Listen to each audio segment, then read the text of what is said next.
Good evening, everybody. I hope all of you are having a good week.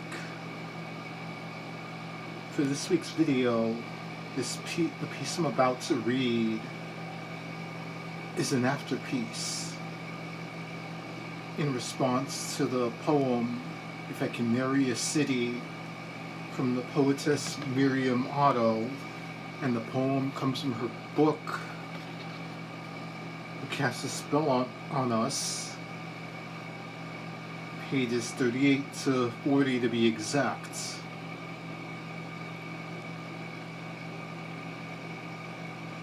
And I will go into a little bit more of the background of this piece after I finish reading the poem. And it goes a little something like this. If I can marry a city, there's so many suitors for a ring. Over years of traveling near and far, I couldn't decide who to say yes to.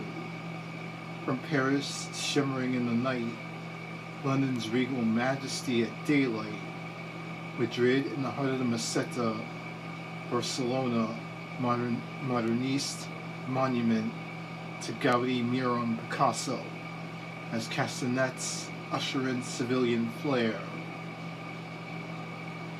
San Francisco on the dock of the bay, Chicago's lakeside vibe, Niagara Falls on both sides of the US-Canada borderline, San Juan, a piece of Caribbean paradise, before saying bonjour to Fort de France. One side of the family calls Havana, Cuba home.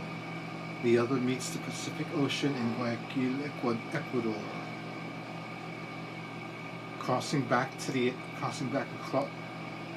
across the Atlantic on many an overnight flight to Dublin, crate and kindness personified, azulejos and soul in each of Lisbon's fado songs.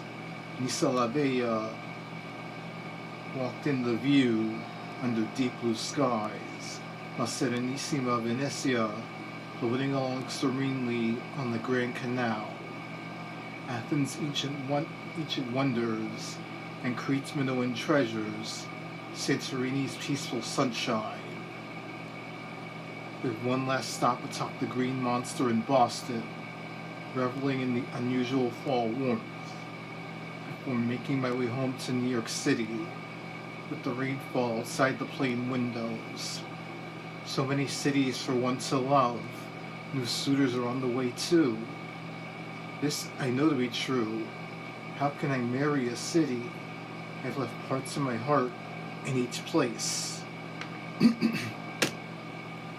So yes, we have to go back to last Friday afternoon. Actually, I received a package from Miriam in the mail from Germany with a signed copy of her book, postcard, and a personalized note.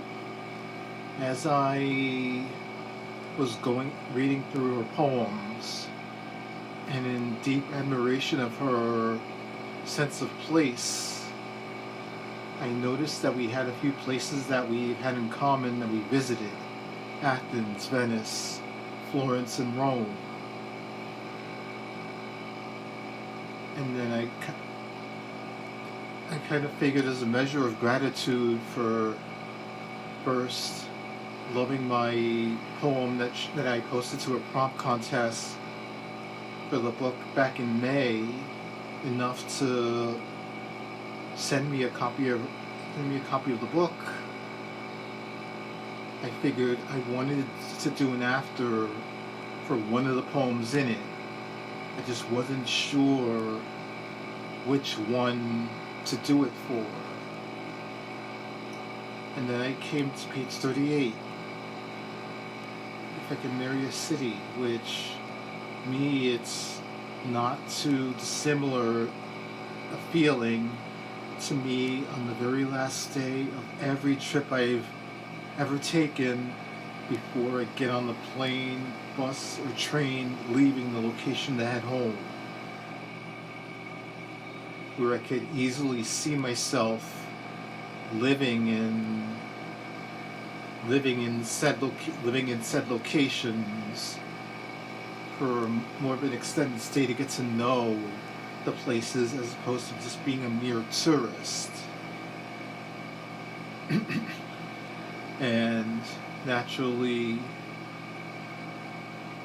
a lot of the places I've been over the years came to mind as I was writing the piece.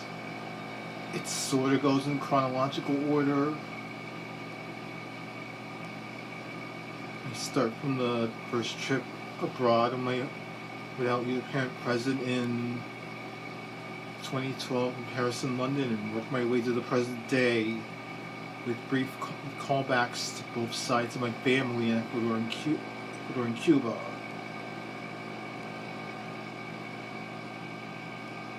I've left as much as I keep saying, oh, I'm going to eventually end up in Lisbon or in Galway or in Nice, Barcelona, or Sorrento towards the latter years of my life. I never settled on which one, because all those cities have specific memories and moments attached to them that once I bring them up, I have nothing but joy and fond memories attached. It would be impossible to marry a city, because for all the ones that I visit, New York City's home, and it's always gonna be home no matter where else in the world I travel. But one thing I know for sure, I remember every place I've been rather fondly, and reading Miriam's poem, I don't know how she managed to get it down to one choice. I give her all the credit for that, because the other other cities that she lists, are in such vivid detail. It could have gone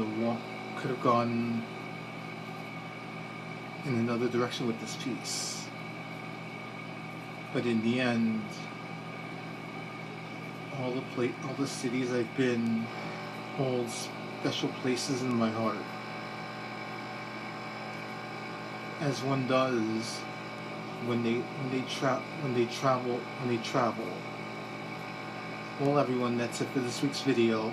Hope all of you have a wonderful weekend, and I'll talk to you guys again next week. Good night, everybody.